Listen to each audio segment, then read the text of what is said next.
殺していいよ。やだよ、やめてよママ。じゃあママがやる？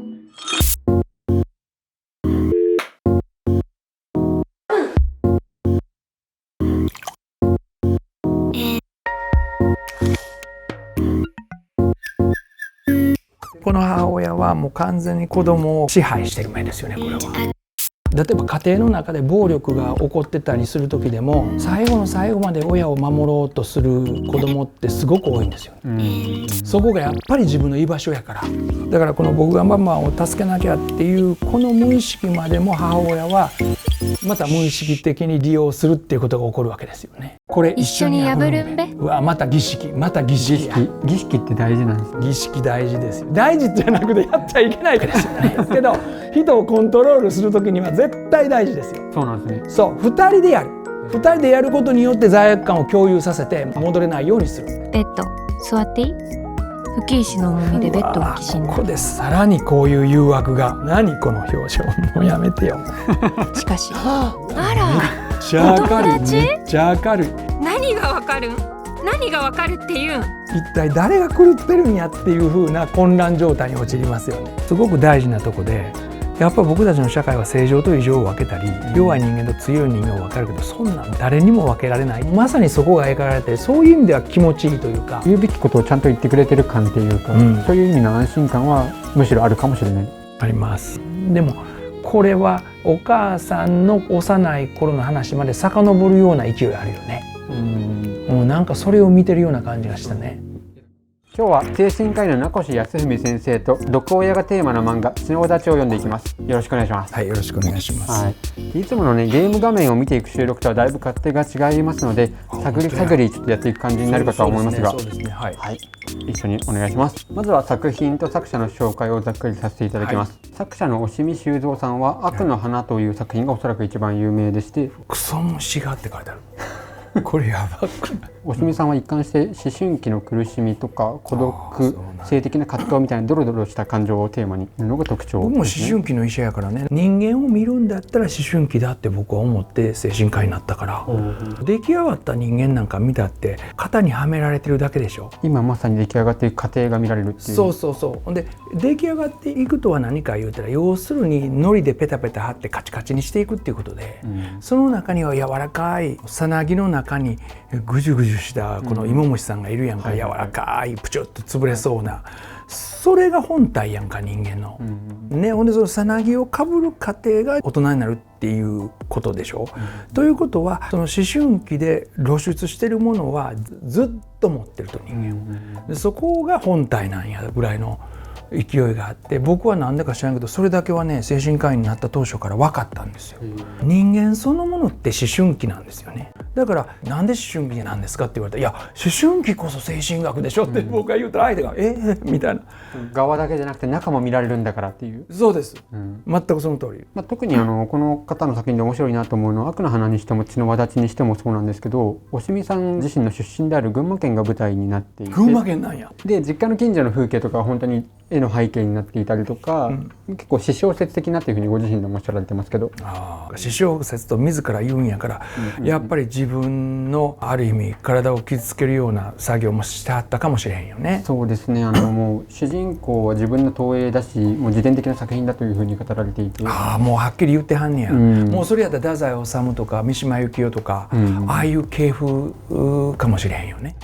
自己セラピーをしているんだと思うんですけど、自分が引っかかっていることを投影させてキャラクターにそれを突き詰めてもらって、そうするとどっかに行き着くので、それで楽になる。もう全く正しいよね、全く正しい投影的な自己セラピーのやり方ですよね。自分のインスピレーションの元はだいたい昔の10代の思い出なんですね。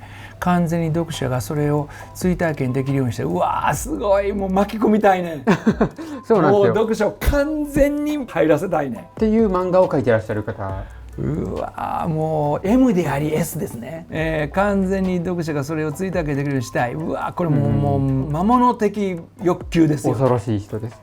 すごいね、魔法陣の中に引きずり込まれるわけな、僕たちがメフィストフェレスの、今から我々は行きます、そっちの世界にっていう欲望があって、そのために描いてる。うわーすごい、もうちょっと命削りながら描いてるとかっていうはい感じですね。で続いて血の轍についてざっくりご説明させていただきます。はいよ。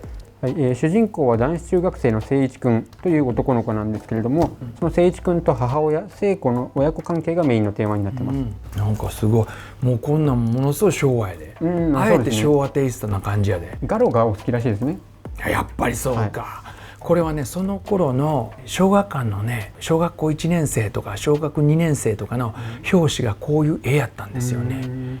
ほんであと絵本なんかもこんな絵が多かったですね、昭和の絵本は。ポプラ社とかあったでしょ。この子供の描き方とか戦後ぐらいの昭和を感じますけど。そうですね、昭和30年代中期ぐらいまでの、感じありますね。ただこの目の中の輝きだけは結構新しい感じですよね。こういう目の奥がずっと深い感じの描かれ方はあんまりなかったような、だからそこがオリジナリティっていうか、パロディでもあるしオリジナリティもある感じしますけどね。だってこの少年の顔が綺麗すぎるやん。綺麗すぎて怖くない？綺麗すぎる人って人に見られてるとか、人にどう感じ取られてるかっていうことを演じ続けてる人でしょう、ある意味で。だからこの時点から良い子とかなんか健やかな子を演じてる子供かもしれへんよね。なんかいや、この絵だから言うとやで、そういうある種のアンバランスさの上に成り立ってる昭和の絵ですね。怖いんですよ。で1巻から12巻まで出てるんですけど、僕は全部読んできていて、ざっくり言ってしまうと1巻から12巻までずっと坂を転げ落ち続けるというか、精神が壊れ続ける過程を見させられてるみたいな怖い作品なんで、名越先生に救ってほしいという。救うんですか？僕は分かりました。僕もっと転がり落ちてもっと低いとこ行ったりして、行くかもしれないけど、なんとか。もうこのでも表紙ほんま怖いな。でこれね、ズンズンズンズンズンズンズンズンズンズンズンズンズンってここにクマがいてんねんで。狙ってますね。これ狙ってるやろ。すっごい狙ってるよな。穏やかそうに見せれば見せるほど本当に怖い。そうクマがそれを傍観してんねん。なんかちょっと寂しそうな目でな。毒絵がテーマというところで、憂鬱になる漫画ということではあるんですけれども、画力もストーリーの展開も本当にすごいんで、わかりますよ。名越先生とぜひ一緒に読みたいなと思って持ってきました。で1巻はそっちにあるね。こちらにありますね。1巻なんでこちらにあるかというと、そうやね。なんで俺これ1巻かなと思ってザンザンザンとか言ってたのに、あれ2週です。2週やな。なんでこうしているかというと、テーマがかなり重めなので重くなりすぎないような工夫を今回してきました。何やろこれ。いや、どういうこと？これ名越ステーションです。名越ステーション。名越ステーション。いつもはプレイステーションとかゲームソフトを読み込んでそのゲーム画面を見ているんですけれども、今日はこの名越ステーションに漫画を読み込ませてその世界を散歩していこうじゃないかと。ここに漫画入れます。入れるんや。なるほど。じゃあ早速漫画散歩始めていきましょう。はい。来た。これ時空を超えてきたわけですね。これあれか。なんかどっか旅行に行ってはるとこのスナップ写真やね。思い出の写真って感じ。思い出の写真っていう感じやんね。お母さんはなんかアイドルっぽい顔してるよね。綺麗ですね。でやっぱり子供は整いすぎてんねん、顔がな。すごい整いすぎてる。怖。はい、で視聴者にはナレーションプラス漫画の紙面でストーリーを共有しますので、名越先生に読み進めていただいて気になったところがあったら言っていただくと。そういうことでいいんや。僕はもうただ読めばいいんだね。まずは読むところから始めましょう。名越ステーションが自分で勝手に読み進めんねんね。今ゲームでいうローディング中みたいな。なるほど。最初は分かりやすく1話ずつ読んで分析みたいな感じにしていきましょうか。1話ずつ？僕もいきなりこれがすごいシーンやと思う。1ページ目からいきましょうか。血の轍第1週。だって黒のこの枠組みっていうのは、もうそれだけでなんかこう暗いものを感じ取れるし、お葬式の縁の黒にするやつとか。そうです。それとあとこのちっちゃい子供から見たお母さんがもう果てしなく塔のようにでかくて、極端な構図ですね。そうでしかもなんか心ここにあらずで顔も見えないみたいな、なんかそれどころじゃないみたいな空気感があるじゃないですかね。子供の頃、小さい頃3歳とか2歳の頃に世界をどう見えていたのかっていうのはさすがに僕もあんまり記憶がなくて、このようなのかなっていう、もう一つの刷り込みですよね。こうだよと、あなたは無力なほどに小さいと、そして母親は守ってくれるように見えて塔のように無機質であるみたいな。見てごらん、猫さん寝てるよ。本当だ。わあ、かわいいね。ねえママ、触ってもいい？猫さん。あれ？ママ、この子冷たいよ。もう絶対そう思った俺、ここでもう完全に寝てる時の猫の顔じゃないもんね、ぐったりしてて、でもしょっぱなから死んでんのちゃうとかって言うたらうわりすぎかなと思って言えんかった明らかになるまで待ったけどやっぱり死んでました。死んでましたよ。ああ、本当だ。死んじゃってるんさ、この子。どうして死んじゃってるん？どうして？ああ、やばいな。これつまり覗き込まれてるのか。どういう視線なのか。これさ、普通はさ、死んじゃってるんさってまあ感覚的には言わなくて、まずは触る前からお母さんは死んでるかもしれないって思ってたと思うんですね、でそれを子供に触らせてるっていう感じがしますよね、あるいは別の読み方で言うと、実際にきれいに死んでいて、それこそ本当にきれいにされてるように死んでいて、で母親も死んでるんやと思っても、母親の中に生と死の境界線がないねん。まあ普通っていう言い方は精神科医はしないんやけど、うろたえたり、いやいや寝てるのかもな、バッチリから行こうとか言ってね、死を見せないようにするっていうか、死を見せないようにするっていうことが感覚的にはありますよね。そういう感覚が結構目に普及しているんだけど、それをやすやすと飛び越えてるわけ。もうこの目がもうお前はすでに死んでいるしかも柔らかく包むように死の世界に誘ってるような、もうそうとしか見えないじゃないですかこれ。私の目の中に飛び込んでおいで、そこには死の銀河があるからみたいな感じじゃないですか、なんかね、なんかというプロローグで始まる漫画です、ほんでパッと開いたらミーミーミーンって言ってこういうとこで、暑いんやな、暑い中で、これは主人公の誠一が中学生になって、そうやんな、夢から覚めたよという、さっきのは夢で見ていたシーンだよというそうですよね、ところですね。はい、そうだと思います。こいつもういつも寝ながら本読んでるかなんかしてんねやんな、本部屋いっぱいにありますね。本がいっぱいあって、読書家でその上のスタンドがな、寝る時に読むっていう感じがしますね。そうですね。第1話、血の輪立ち。また綺麗な男の子やね。ボフ。せいちゃんまだ寝てるん？起きて、ほらもう7時よ。ほら、こちょこちょこちょ。これなんでってなるか分かります？これってなった時にあからめてるでしょ、顔。そうですね。性的なことですよ。なんか性的な刺激を感じてドギマギしてるとか、やばいっていうか、近親相関的な感覚。いや僕みたいな異常な読み方、心理分析的な読み方をすると、そういう読み方をするとすれば、ってなった瞬間にやめろっていう、近親相関はやめろっていうことですよ、無意識的には。そういう顔やから目をガーッと開いて、怒ってる、でも同時にあからめてる顔、あからめてるっていうことは、何か母親のそういう誘惑に対してものすごい拒絶っていうことは惹かれてるってことでしょ。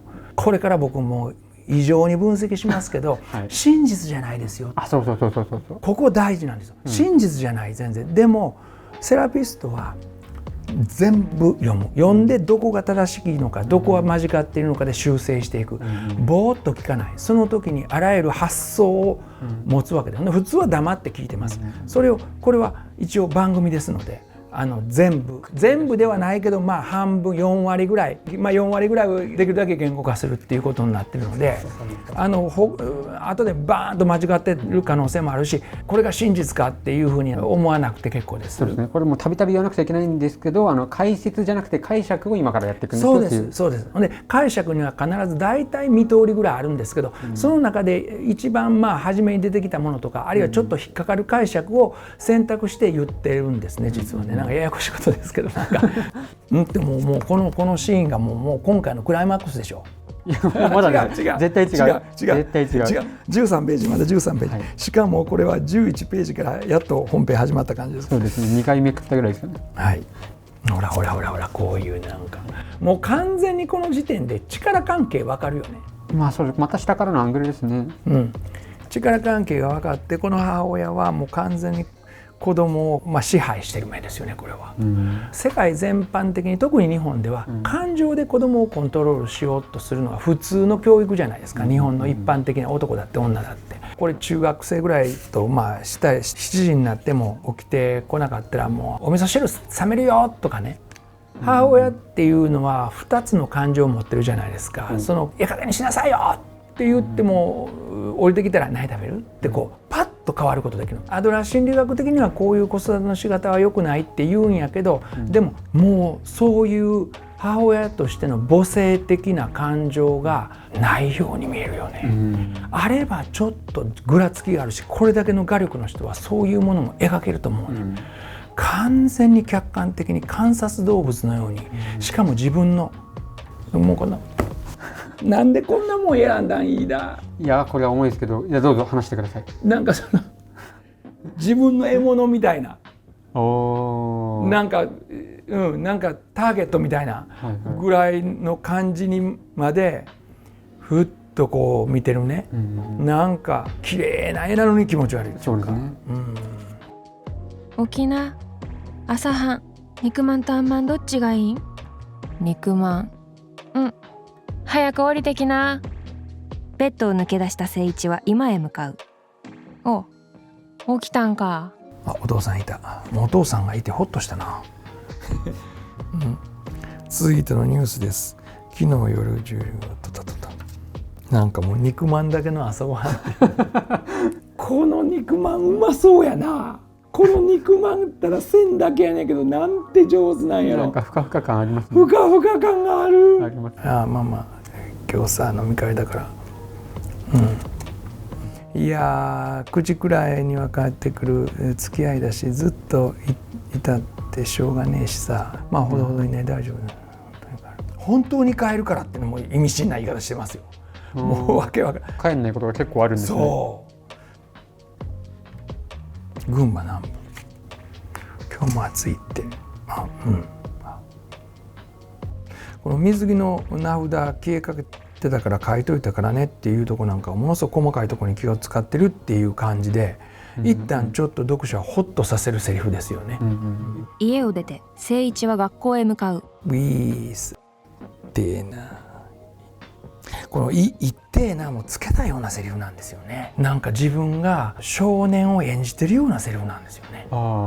心から自然に出てない。そうウィースって言った時にいってえな、反射的に出る言葉じゃない。こうしとくべきっていうか、自分の中のなんかあるモヤモヤした暗部に気づかされないためにそうしといた方がええみたいな感じに見えるんですよね。もうごめんなさい、全部間違ってるかもしれませんよ。でもそんな風な読み手になっちゃうからね。ウィースってぶつかられる前に一応気づいた目線があるからな。ほんまや確かになって思ってます。もう全部過剰適用や、過剰適用ですよこれ。ウェイウィーおさべ君っていうんや。おさべ誠一です。おはよう。今日プールダガン水着下に着てきた。水着下に着てきたってわかるよね。おちんちん見せたくないからちゃうの。初めから入っといくっていう、なんかこの頃の子供って第二次成長がぐんぐん起こってきて人によって差があるから、なんとなく前見せたくないっていう感じなかった？ありますあります。みんな履いてきてたもんな。やめろよ、もうこのやめろよっていうのがもう目がもうやばい目になって、おさべやめろって言ってんのにキンコンカンコンオース気になる女の子がいるんや。大人びた子やね、このぐらいの子って女の子の方がずっと第二次成長早いもんね、背も高かったりするよね。好きなんや。好きなんですね。もう、今日水あったかげだな、晴れて耳にうわ吹き石が男と喋ってる。うわおさべのバーカ。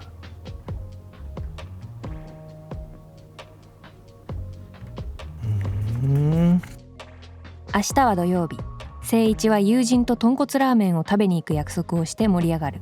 一杯のラーメンがなんかもう至福の時間ですよね。楽しかった。明日朝10時にで家帰ってきました。なんかこの家も窓が少ない家やね。非常に窓が少なくない？だって2階の両脇とか窓つけてほしいですね。なんかもうほとんど教会みたいな、あるいは修道院みたいな、ちょっと不思議すぎる間取りですよ。間取りっていうかね、まあ寒いから、いやそんなことはない。じゃあガチャ、ただいま帰り。もうこれがまた薄暗がりの中におるんや。これが台所のちょっと暗さってありますね。暗いね。おかえり。お腹すいた。これ食べていい？せいちゃん、明日ね、おばちゃんとしげちゃんまた明日来るって。友達と約束とかしてない？いやでも大丈夫、断るから。無理しなくていいわよ。大丈夫だから。じゃあお願いね。なんかもうお母さんと喋る時、このお母さん絶えず催眠にかけてる感じやね、この息子。表情で一番初めのこの漫画からして、この子の内面から描かれてるっていうことを表明してるわけでしょ。このせいちゃんの内面から書かれた物語やっていうことを一番初めに僕たちは刷り込まれてるので、主観が誰かっていうのはそうすると、この子からどんどんぼやけてくるでしょ。なんか背景がブワーっとね。それなんかお母さんと目合わせた瞬間にブワーっとぼやけてる感覚がしてくるんですよね、僕なんかは。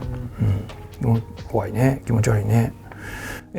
それでおかずがなんかいろいろあって美味しそう。なんかテレビの音は全く意味をなさないっていう感じやね。なんか背景の音で寂しさを紛らわしてるようなテレビのつけ方やね。面白いの何もやってないね。そういえばさ、今日夢見たんさ。それが夢。そうやね。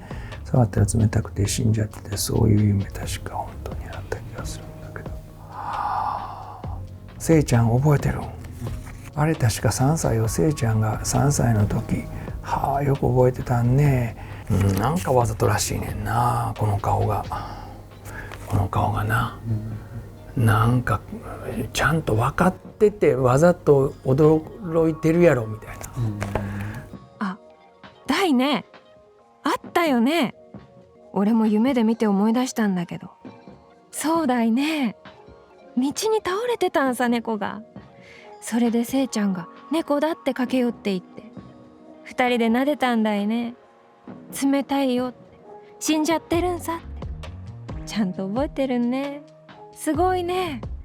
もうあれから10年も経ったんかい。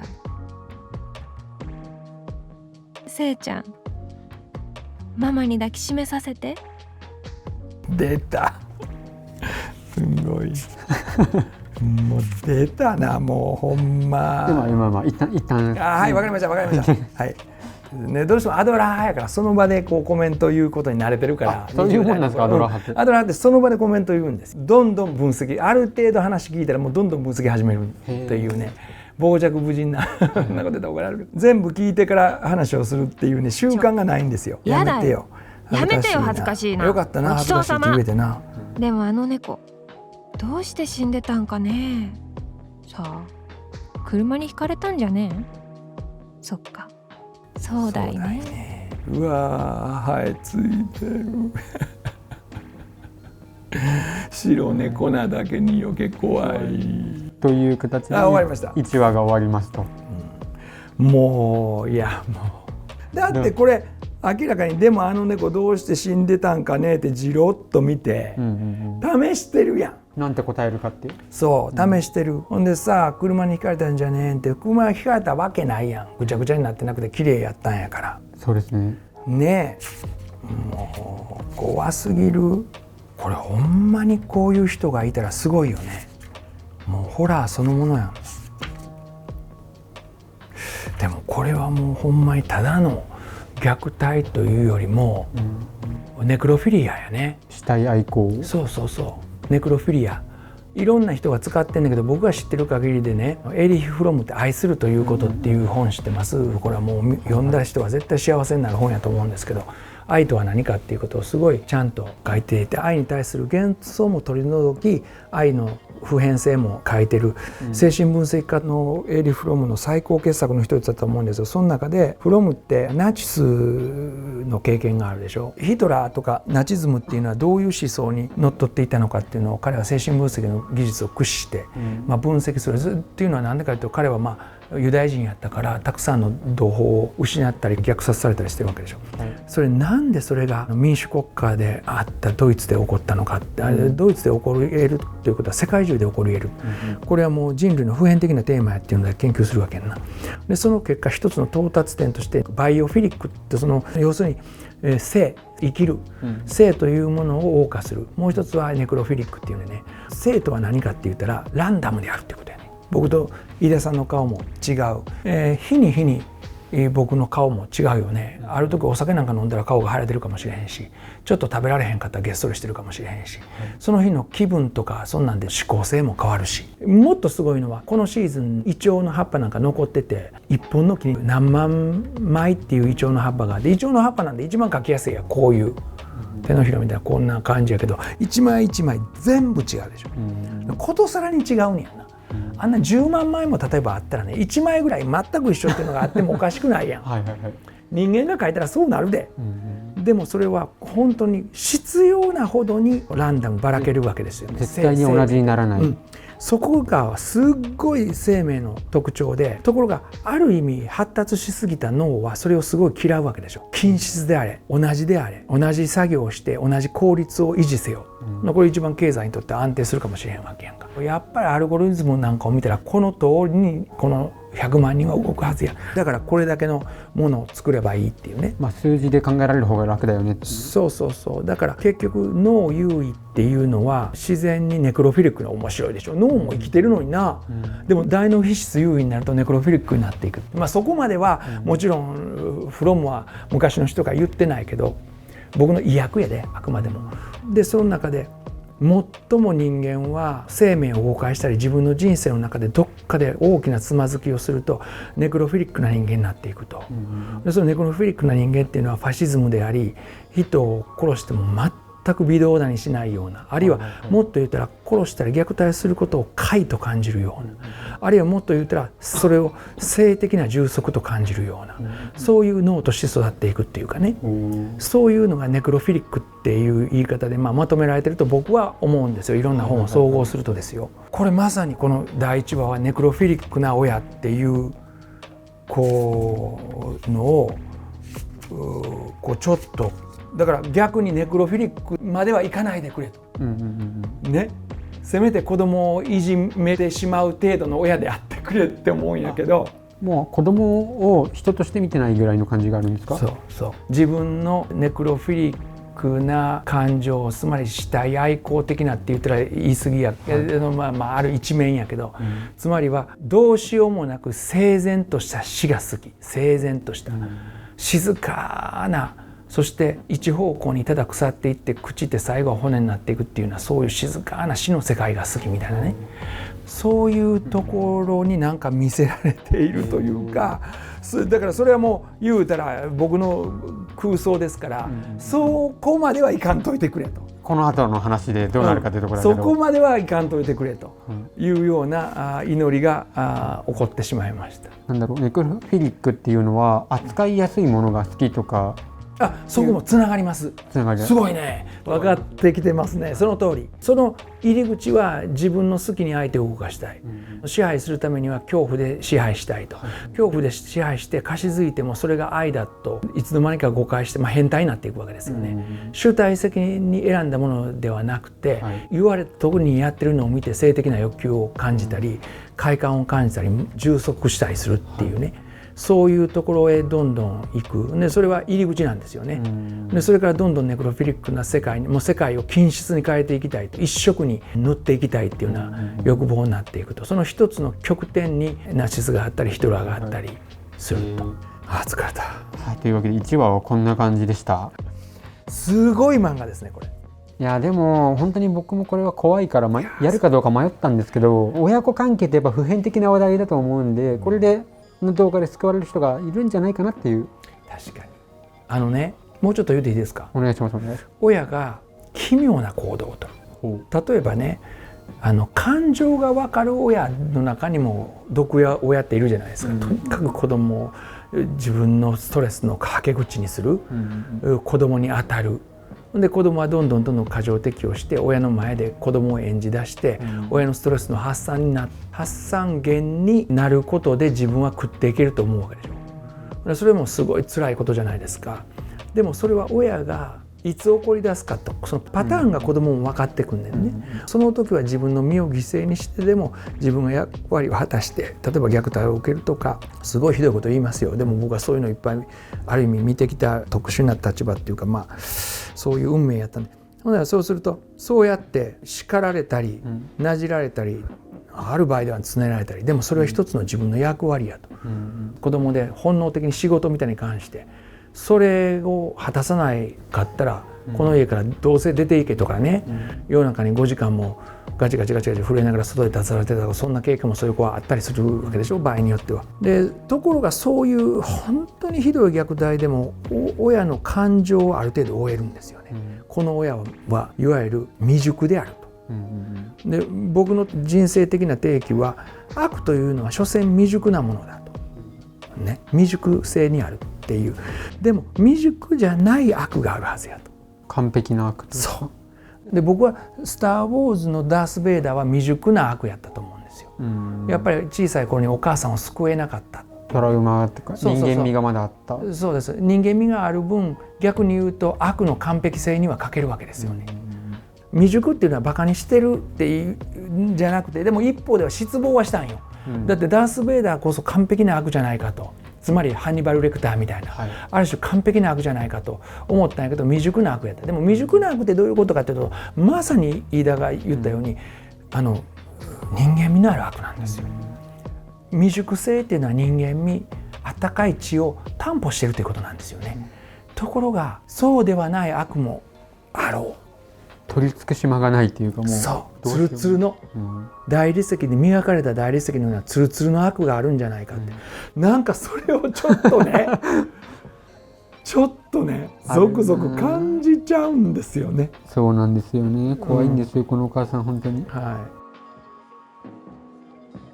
毒親がテーマというふうには言っているんですけど、毒親っていう言葉について名越先生どう思われますか？それはそれぞれの立場があんねんよ。毒親も毒親になってしまったその人の生い立ちなり対人関係なり、実はそのおじいさんおばあさんとの間の抑圧とか、あるいは自分の家庭環境もいろんなことがあって、でも僕は児童相談所に今も勤めてるから、誰を救うかって言ったらやっぱり子供を救いたいと思う。子供を救いたいと思う。そういう立場で取捨選択という場面がいやおなくある場面がある。でもその親も30年前は虐待された子供やったかもしれない、あるいはものすごい寂しさを経験した子供やった。多くはそうなんですよ。そういうふうに毒親というのは確かにその一世代、子供にとっては猛毒の毒親で、これは切り離さなあかんかもしれへんけども、悪いものかもしれないけど、そうでも万が一で自分がそれを解消させたいと、温かい人間になりたいっていうのであれば、その道は閉ざされてるわけではないんです。それ一番初めに言っておきたいと思うんですよ。どんな人だって閉ざされるわけがないけど、その時点での毒親っていうのはやっぱり子供を虐待したり、子供をひどく傷つけたり。でもね、これ お父さんお母さんも見てはる、あるいは親になりたい人も見てはるかもしれないから言うんやけど、誰だってそういう失敗しますよ。ついきついこと言ってしまった、つい手を挙げてしまった、その時に僕たちはものすごい落ち込むわけでしょ、そしてそこから何かとか脱却しようとするわけじゃないですか、ところが毒親と一応言われてる人の多くはもうそれが当たり前として嘘吹くわけですよね、子供のしつけのためには手出すことぐらいは当たり前やとか、必要なのよと、そういうふうなことが恒常的に起こって、典型的には子供がトラウマを抱える原因になったとしか考えられない親のことを毒親っていうふうに僕なんかは取りますね、トラウマっていうのは何かっていうと、いろんなトラウマになってんとかっていうトラウマもあるけど、自分が守ってもらうべき、あるいは自分が心を開いて自分を託すべき対象、一般には親やけど、あるいは施設の長の人がいるかもしれん、ある場面ではお兄さんやお姉さんかもしれんね、ある場面ではうちの事務長なんていうのは田舎のおばさんの飼っていた秋田県の、犬小屋の中が一番安らいだって言ってる、すごい経歴でしょ。でもそういう安らげる居場所というか、そう本来その安らげる居場所であるのは、まあ普通、まあ一般的には一番多数であれば自分の親であったり、はい、あるいは場合によってはおじさんであったりおばさんであったりね、その人から逆に自分が殺されるかもしれないとか、ね、端的に言うと、ただ守ってもらえないっていうだけではなくて、あれって殺されるかもしれない、あるいはもう死に値するぐらいの恐怖を与えられる、これがまあ典型的な狭い意味でのトラウマ、で広い意味で毒親っていうのもあります。もうとにかく子供に依存するけど一方では支配しようとするとか、過干渉であるとか、そうほんでやっと子供がやっとの思いで別居できたって言ったら、もうそこへもう一日にもう100枚とかファックスとか送ってきたりね、まあ昭和の時代の話でそんなこともあったような記憶がいくつもあります。まあ今でもすごい LINE してくる友達の親とかいたりはしますからね。ガンガンね。ほんでその中にはもう優しさと虐待とが相互に出てくるわけですよね。すごいもうあんたがいなくってはっていうのは、あんたもう素晴らしい子供やとかって言ってて、一方ではお前なんか死んでしまえって親ともガーってもうそれがもう日替わりで DV の人みたいですよね。そうですね、似てますね。なんでそのバーって乱暴にした後に優しくしちゃうんですか？自分で罪悪感すらっていう言い方失礼かもしれないけど、罪悪感も持ちきれないんでしょうね、未熟すぎて。罪悪感も抱え込めない、それいっぺん抱え込んだらやめようって思えるかもしれない。反省して自分の行動を改めるっていう方向にできるんやけど、そうじゃなくて許してその場で出さざるを得ない。私はかわいそうな人間やから許してって言うわけ。で許したって言ったら許されたってもう全部みそぎ終わったとまたガーン。ああなるほど、また別のフェーズが始まってるんですね。全くそのとり。そういうあたりもっともっといろいろあると思いますけど、なんか僕がイメージで今、思い出したり経験上見たようなケースの中ではそんなんが毒親ですね、僕。なるほど。はい。だから全体的には未熟性っていうことで一つくくれるんですね、根元はね。それは僕の中にもあるんですよ、どっか。でもそれをこうなんとなくこう諌めながら生きてるわけですよね。完璧な人間はいないから。そうそれを諌めながらこうえっちらおっちら倒れそうにながら生きてるのが大体人間じゃないですか。でも親の場合はそれはもう完璧にもう子供にそれをぶつけるというかね、そういう循環の中でのうのうと生きてはるようにしか見えないみたいな。見えない。まあひどい言い方で言えば、なるほどなるほど。そういうのが毒親ですけど、もうこの第1話からあれ違うぞっていう感じですよね。あれ違うぞえっちらおっちらっていう感じじゃない感じじゃない、ある種もう自分の人生をいくつかに乖離してるみたいなね、かもしれない。別人格があるようなね、そんな女性に見えますね。